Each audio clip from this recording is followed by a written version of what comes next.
Welcome to Voices of Tech and Litigation with your host, Ray Beken. This podcast will broaden your knowledge in the use of technology in business and our everyday world. You can find this show on all the major platforms, including YouTube, LinkedIn, Facebook, Apple Podcasts, Spotify, and on our website, chorusconsulting.net. Now here's the host of Voices of Tech and Litigation, Ray Beken.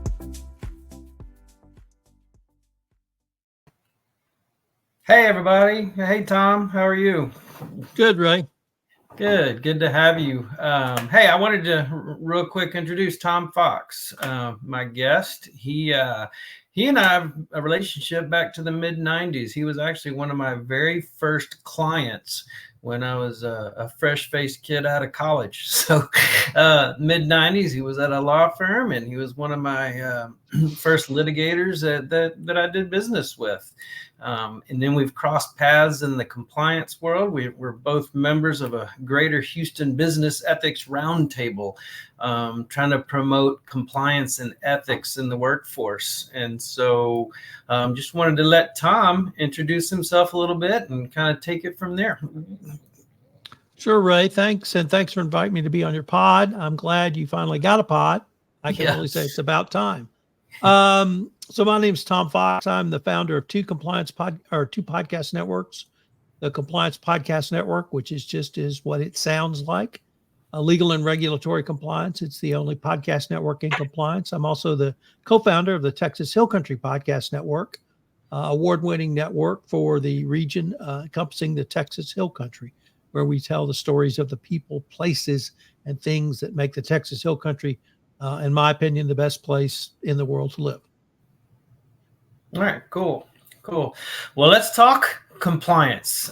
Give us a little bit about your background. Tell me a little bit about how you kind of migrated from litigation over to the compliance world. Give me a little bit of that tidbit. Sure. So I'm a recovering trial lawyer. I did that for about 25 years. And I went in the in-house world. I worked for Halliburton. I did international transactions, lived abroad, traveled all over the world doing contracts. From that, I parlayed that into a general counsel position at another oilfield service company, who in 2007 had the highest fine for the Foreign Corrupt Practices Act, which is a U.S. law that prevents U.S. companies from engaging in bribery and corruption outside the United States. From that job, I learned about what's called the FCPA, and more importantly, how to comply with that law. That's the compliance part. The company was sold. My job went away. I decided what I really wanted to do with my life was race bicycles. So I went off on this great adventure racing bicycles until one training ride, I was taken out by a Hummer. That ended my cycling career. And I decided that, look, when you do have one of those life-changing events, you tend to think about what you really want to do with your life. And I decided I really enjoyed building compliance programs inside of corporations. And this was 2010. There were very few lawyers in private practice at that time who did that. There were lots of lawyers who did compliance work, but they tended to be either doing investigations or negotiating with the government for a fine and penalty. And I wasn't interested in either one of those. So I started off on this journey. Because of my accident, I was laid up, and the only time I could leave my house was to go to physical therapy. And so I built this entire worldwide consulting practice out of my house long before we had work from home. I couldn't go meet anyone. I couldn't go to a meeting, couldn't go to have a drink, couldn't go to dinner, couldn't go to a conference, couldn't go to a business meeting. So I did it through social media. And I built this consulting practice. I started blogging, and the blogging led to podcasting. Then I got the bright idea to start the Compliance Podcast Network. It blew up during the pandemic because during the pandemic, there was no face-to-face marketing, as I'm sure you well know. Yep. And in the compliance world, almost all marketing pre-pandemic was face-to-face, either at trade shows, conferences, breakfast roundtables, events, etc. And so I had the only network, and I experienced exponential and explosive growth. And so now I spend almost all my time on the Compliance Podcast Network and the Texas Hill Country Podcast Network. And so I'm a full-time podcaster. Right. Well, that's awesome. Well, I didn't tell the audience before you got on that you were pretty much the reason I started this podcast. I knew what you were doing. I've listened to your podcast. You've interviewed, my CEO, John, on your podcast. And so you sent me a copy of your book, and I read it, and I kind of jumped into the game. So I appreciate the kick in the pants to get me to kind of step out of my box. It's really not as difficult as some people might think. You can do it and get your name out. Tell me a little bit about that. Absolutely. So you're absolutely right. People say, what do I need to do? It's like, get off your duff. Yeah. Just start. Yeah. But really, Ray, I think every business needs a podcast. And there are multiple reasons to have a podcast. You can do it because you want to demonstrate thought leadership in an area. You can do it to build relationships with clients or potential clients. You can do it to create content for social media marketing, or you can do it for an audience, which is different than relationship building. So there are other reasons to start a podcast, but the podcast format is unique, obviously, because it's audio, and people trust audio even more than they trust video. Obviously, audio and video are different than print, which is how you and I met, print. Sure. But it doesn't replace print. It doesn't replace video. It supplements it. Sure. And I tell business owners particularly that when I do a podcast with you or for you, the podcast is about half of what you get, because the other half is I create social media sharing assets in the form of videograms and audiograms that are 60 seconds or less for Twitter, Facebook Reels, and YouTube Shorts, Instagram, and 1 at 2 minutes or less for LinkedIn. And those videograms greatly drive your engagement. They greatly drive people to your podcast, and they're evergreen. You can put them in a newsletter. You can put them in an email, and they're a great way for you to get your message out. So there are multiple reasons to have a podcast. They're all valid, and they all will drive business for you. And it gives you the chance to talk to cool people like Ray Beken. Yeah, well, that's cool. You just reminded me, I need to start cutting up some of these 20, 25-minute podcasts and do a little bit more of that. So another kick in the pants from Tom Fox to get me to do some of the short stuff and use that as a marketing tool. All right, well, let's switch a little bit. Let's talk about compliance and documentation. I've heard you speak a number of times, and you are like a document guy. Tell me a little bit about what you mean by that in the ethics and compliance world.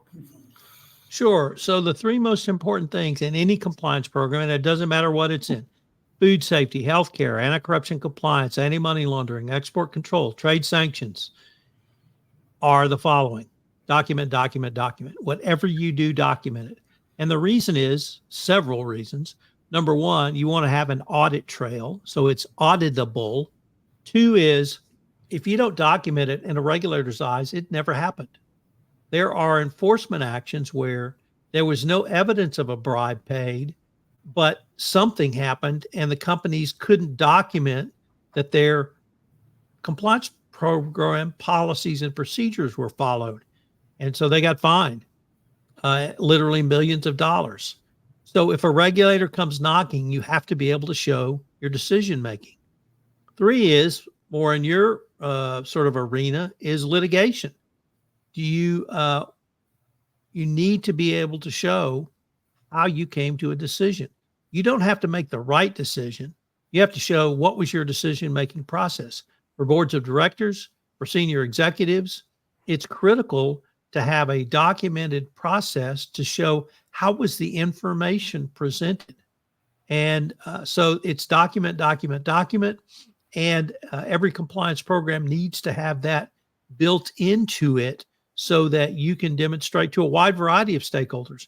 It could be your shareholders. It could be your business owners. It could be your employees. It could be your third parties, or it could be reputational. If you get in trouble, but you can demonstrate literally to social media, hey, we had a process and we followed it, you can reduce the reputational damage to your company. Yeah, cool. Are you utilizing in the compliance world, what kind of technology are you engaging with and using in the compliance world? So tech companies have really driven compliance, Ray. They've made it more efficient. They've made it more data-based. Data analytics is huge, but right now, anybody's talking about is AI, generative AI, chat GPT, whatever it may be, whatever you call it. And so right now, AI is in front of mind for literally every compliance professional. Number one, how do you use it? And number two, how do you govern it? And those are two separate questions, but they're two questions that every compliance professional must answer or must be ready to answer to a board of directors. Yeah. So where do you see that headed? I mean, how much is AI and technology going to change that world moving forward? I know you don't have you're not a prognosticator. You don't have a magic ball, but where does Tom Fox see that headed technology wise? No, here's what I do have, Ray, is I talk to the smartest people in the world. I spend all day, every day recording podcasts, and literally I'm talking to the smartest people. I'm in compliance and AI and data analytics and a wide variety of topics. So I'm able to, it's not that I can see around walls, but I can put the pieces together to help see around walls. Right now, AI is used for a couple of different reasons. One is greater efficiency, the speed at which you can do something. I was at a conference literally yesterday in Houston, and a woman said, I can't remember what company she was with. I think GE, but it may have been someone else. They had a 20-hour assignment that ChatGPT answered in 30 seconds. Now that's the kind of efficiency you almost can't dream of that. Right. In the podcast world, I can get a first draft of show notes with AI. I can get titles. I can get social media shares. And with software editing tools, I can do a 5-part series quickly and efficiently. What used to take me 20 hours can take me 3 or 4 hours. So even in the podcast world, it can improve. So that's one area, is the speed or greater efficiency. But the second area is the first time I used it, I felt like I was a kid when I was 12. My parents bought my sister and I Encyclopedia Britannica. And I was pretty much a nerd before that term existed. Right. And so I thought literally, I have the entire world at my fingertips from A to Z, which I did. And I thought that was the coolest thing I'd ever seen. And that's what I felt about ChatGPT. All I had to do is ask a question, and I got an answer. Well, what I learned was the answer may not always be right. Right. And the problem is you can ask, but unless you know the answer, you've got to go research the answer. And I think we've all heard the stories about the lawyers who filed briefs written by ChatGPT where the case citations were bogus, and they got in trouble, and everybody laughed at them, stupid lawyers. Well, and I did too. But there's two bigger points from that, Ray.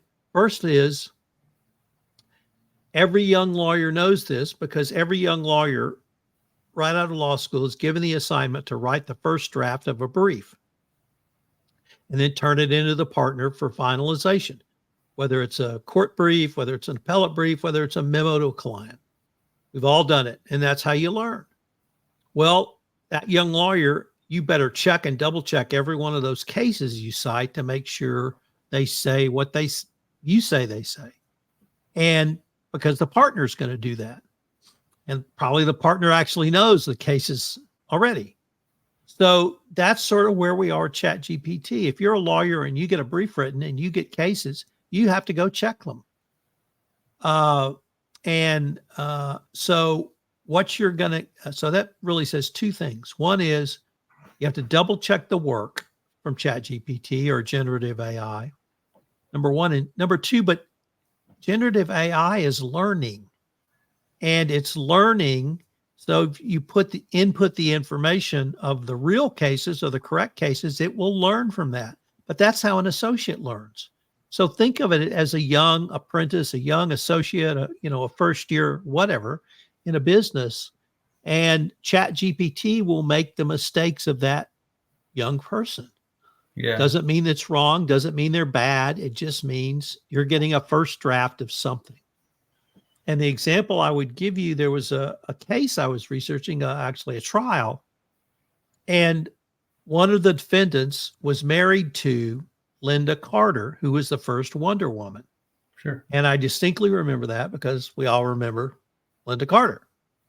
And the answer came back that this defendant was actually married to the daughter of his co-defendant.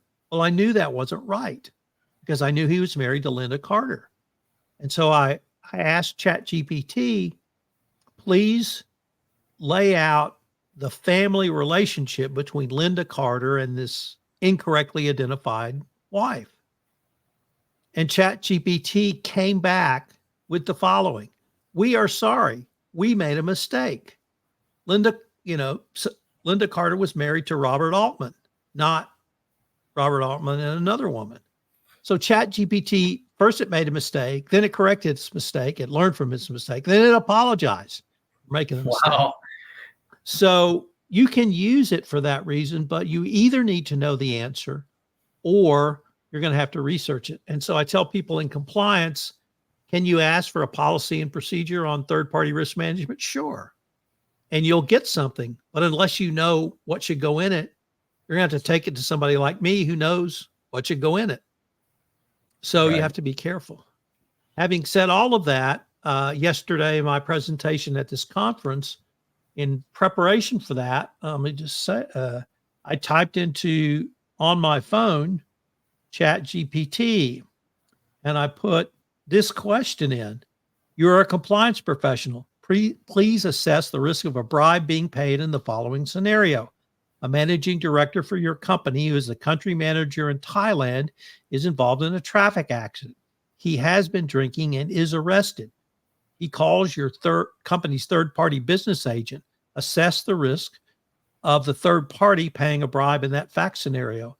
And it gave a pretty good list. It looked at the jurisdictional risk, the nature of the situation, third-party involvement, the pressure to protect the managing director, the lack of immediate oversight on the ground, the culture and historical norms, and the consequences. And it came back with an assessment that there was an 85% chance of a bribe being paid. Well, that's, a pretty high risk assessment. But what do you do with that? How do you use that in your compliance program? Do you give extra training to the country manager? Do you screen your third parties closer? Do you put some controls over them? Or is in the minute where somebody's arrested, everything goes by the wayside and you pay whatever you have to get out of it? Well, if it's a false arrest, you might do that. But I've been threatened with arrest in China, and I sat on the side of the road for 3 hours because my CEO just said, no, I'm not paying you anything. I'll sit here till I don't care. I'll sit here all day. Now, in my situation, no one pulled a gun on me. No one handcuffed me. I didn't feel physically threatened, although I was obviously uncomfortable. But we just sat there and they finally gave up. So how do you use that information? And I pose that, back to you as the question of, I got accurate information, but now how do I use it? And that's the next step. Can ChatGPT tell me what to do in that situation? And then can I implement that? So that's where we're headed down the road with generative AI. Yeah. Interesting. I'll back up a little bit. And maybe I'm making I'm going to try to make a parallel here, and you can tell me if I'm off base. But when we're talking about compliance and documentation, you were document, right? when we're talking about using generative AI and you get information back, it's check, double check, triple check, and don't just rely on it. I think I'm getting that from you. Am I correct? Fair assessment. Okay, cool. Well, I really appreciate your time. We're running up against a clock, and I just wanted everybody to know Tom Fox, again, the compliance evangelist is kind of your moniker out there. I appreciate you spending time with me. Again, I'm Ray Beken with Chorus Consulting. And man, thanks everybody for joining in. Thanks, Tom. I appreciate it. My pleasure, Ray. Thank you for inviting me. All right. Bye-bye. You've been tuning into Voices of Tech and Litigation with your host, Ray Beken. You can find this show on all the major platforms, including YouTube, LinkedIn, Facebook, Apple Podcasts, Spotify, and on our website, chorusconsulting.net. Thank you for your positive reviews, comments, questions, and for sharing this show with others.